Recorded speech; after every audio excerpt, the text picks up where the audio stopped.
What's up, traders? Today is Wednesday, Wednesday, March 6th, and we'll be going over a trade we took yesterday on the live session that unfortunately ended up in a stop loss. Now, for this particular trade, let me apply the bar replay chart here. So in this instance, and this happened during New York Open, so this was this candle started at 9 a.m. and of course closed at 9:30 a.m., which is when the New York session opens.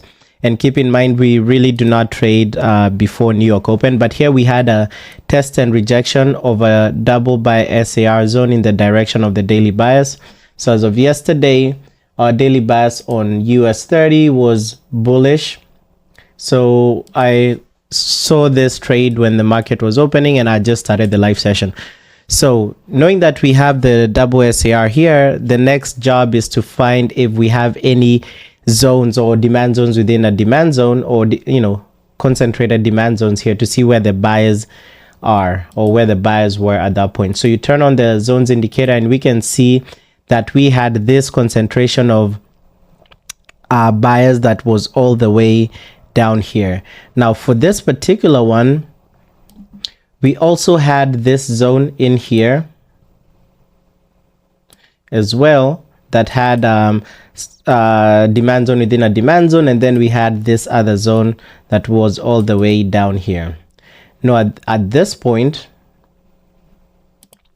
we go ahead and turn off the zones indicators, and then we would expect price to come here first before going up. But anyway, during that instance as well, we would want to measure where somebody would achieve a 1:1 risk to reward if they hopped into the trade without caring about the overextension, because here the entry validated when price was here.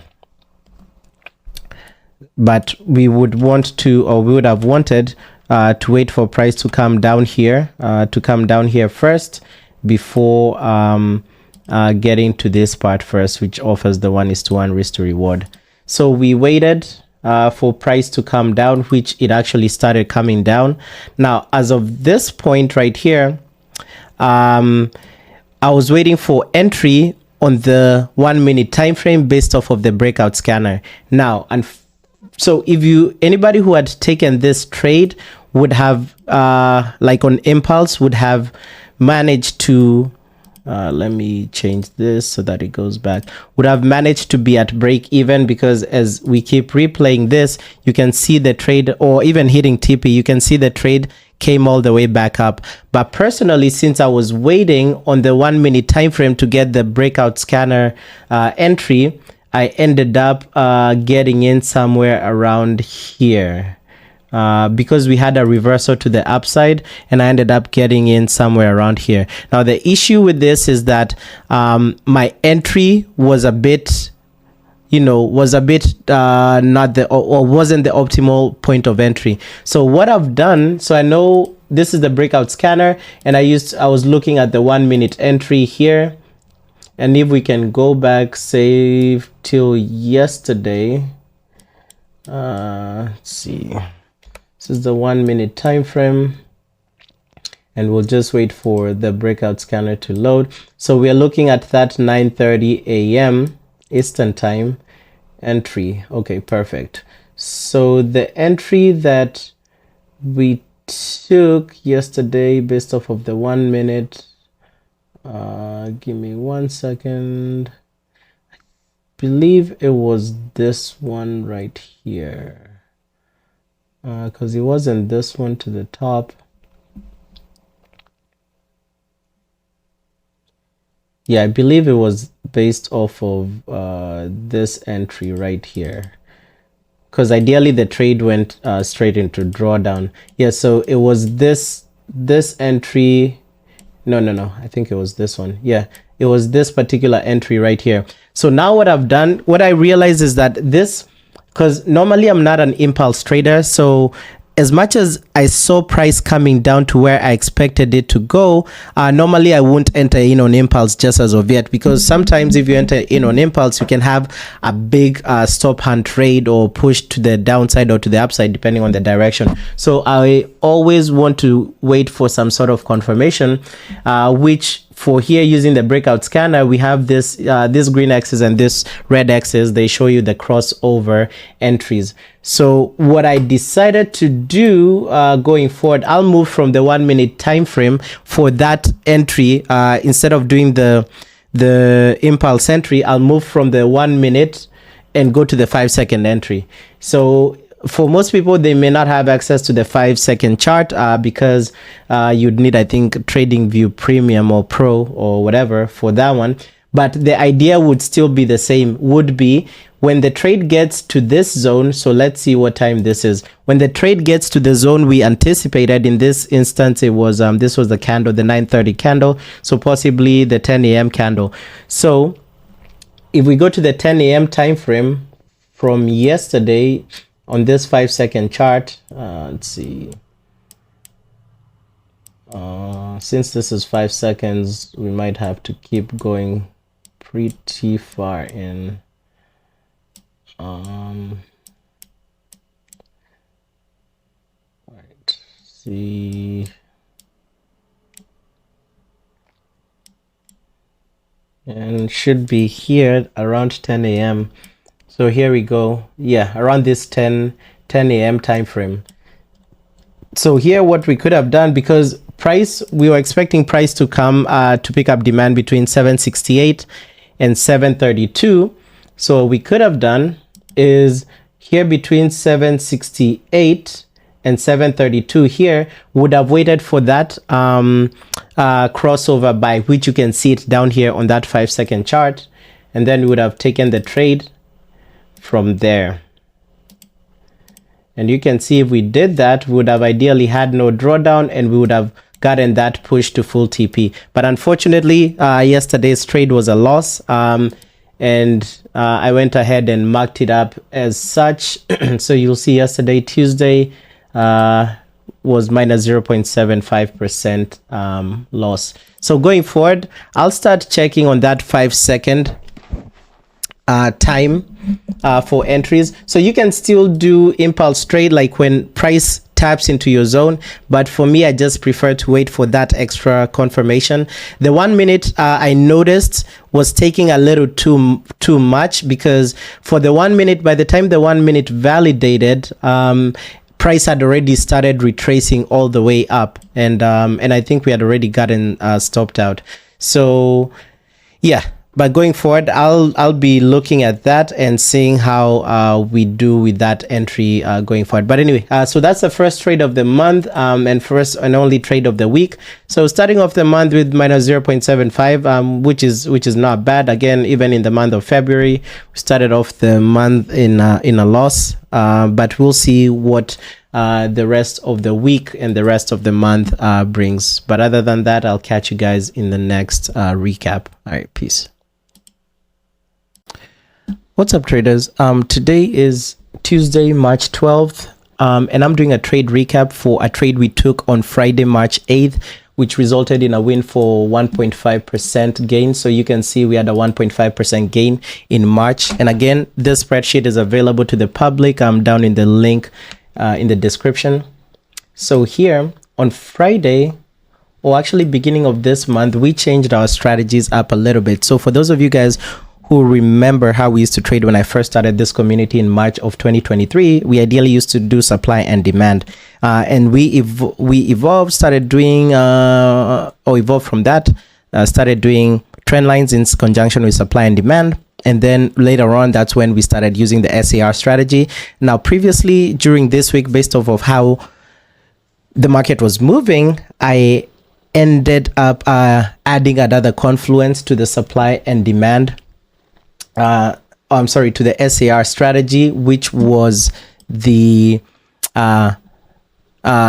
adding supply and demand as a confluence to the SAR strategy. So what that did for us, it gave us like optimal SAR entries. But when I thought back about it, I was like, okay, we used to use supply and demand before, so why is there any other way we can go to using it, and I found a way we can use it or go back to using it. So ideally here, the goal is using our zones indicator, the GA Trading Club zones indicator, to mark up our supply and demand zones. So always within this supply and demand zones, we have inner supply and inner demand. So what do I mean by inner supply and inner demand? So for example, here, you can see this whole zone, or this zone right here, is a red shaded, the base color is red, right? So then you ask yourself, so that's your supply zone. In that zone, you ask yourself, are there any other zones in this zone that have another shading of red? Now, how this comes by is that if you just have one zone that's based off of one candle, that's when you find that first base coloring. And then this other base colorings in here, they show you this is another candle. And then this one is also based off of another candle right here. This one too is based off of another candle. So that's what I call inner supply and inner demand. Is you ask yourself, within the supply zone, is there any other concentrated zones in there that sellers are more concentrated? So that's what I call inner supply. So here the idea is you identify those inner supply, and the reverse is the same for demand, inner supply or inner demand.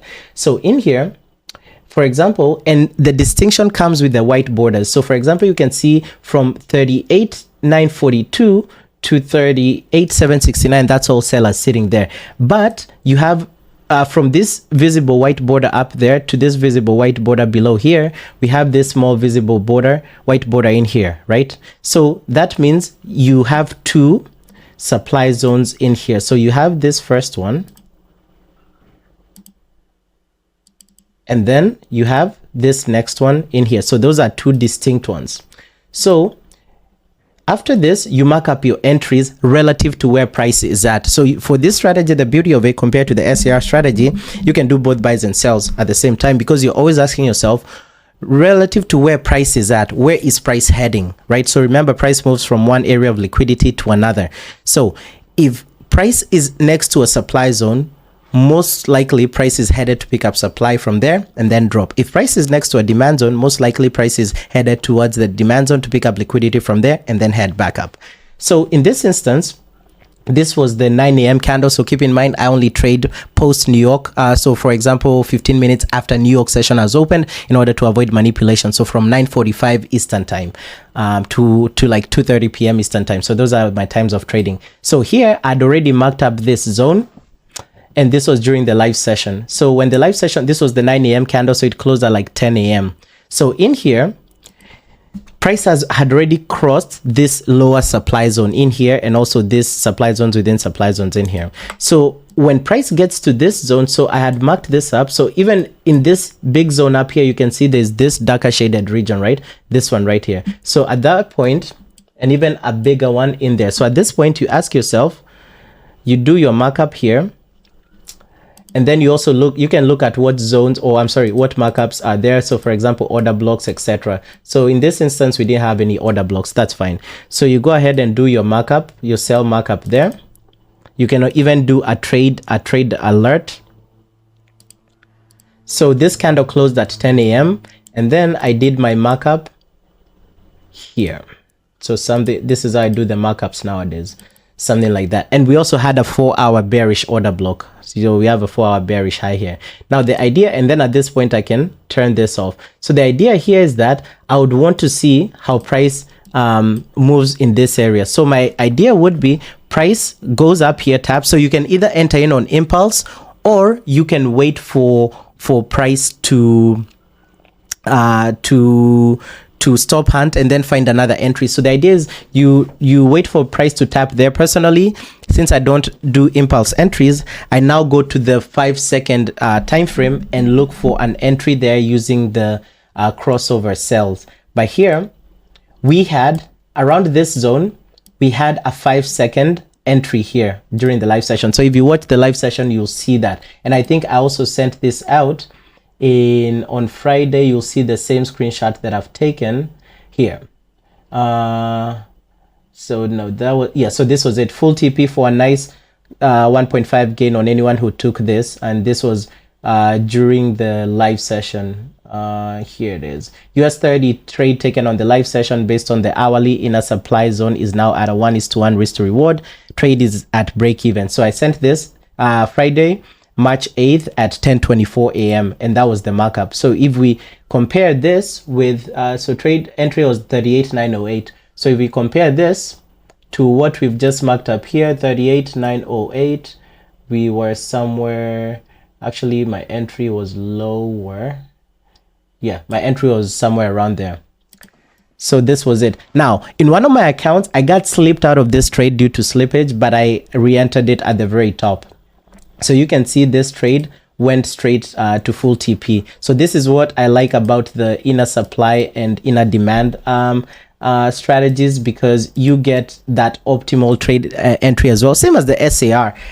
So pretty much both of them are similar. It's just that the inner supply and inner demand zone shows you the optimal areas of entry. So this one is, if we see the updates I was giving in the Discord, so this is the account that one of the accounts that I took it on, and you can see it's the same trade setup, and then I took it, so this is the account that I got slipped at, and you can see my entry was right there at the very top. That nice entry, barely any drawdown, and same trade setup here. And you can see this was that first account when trade is almost hitting full TP, and this was when the trade hit full TP for a nice 1.5% gain. So as much as for me personally, I risk 1% per trade, meaning I normally, if I win the trade, I gain 2%. The trades that I count, I normally do 0.75%, because I normally advise people to like risk 0.75% per trade, especially if you haven't got to the part where you're not over trading. So personally for me, I do max 2 trades a day and I'm done with that. So meaning if I lose 2 back-to-back trades in a day, I lose 2%, and I'm fine with that because I'll just wait for the next day. But, and I know this, especially since we have beginners there, previously if I were to lose 2 trades at any point, I would just keep trying to trade to get it back. So, you know, affected by FOMO, over trading and over leveraging. So I want to be cautious not to let people over leverage. So at the very end, it's up to people to decide what they want. There are people who even take the trades with like 0.1% risk, but 0.75 is just the one I use to record the returns that we have here. So that was that hourly trade, and you can see I also posted those profits here. So if we go to my profits for 308 at 1039, you'll see one account.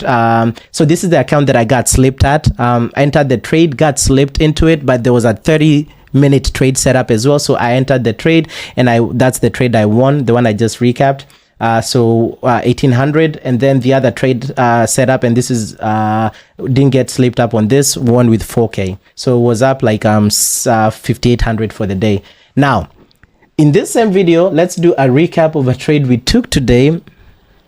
And actually, no, so that the recap of today's trade will be for the next recap. But anyway, just as a snippet, we also won a gold trade today as well for 1.5%. I'll do a separate recap for that because it will be for this current week. But you can see today as well was up a nice on both accounts, 4K on one profit and 4K on the other, so a nice 8K day. But anyway, let me record the recap for that, but I'll catch you guys in this other one. All right, see you guys, peace.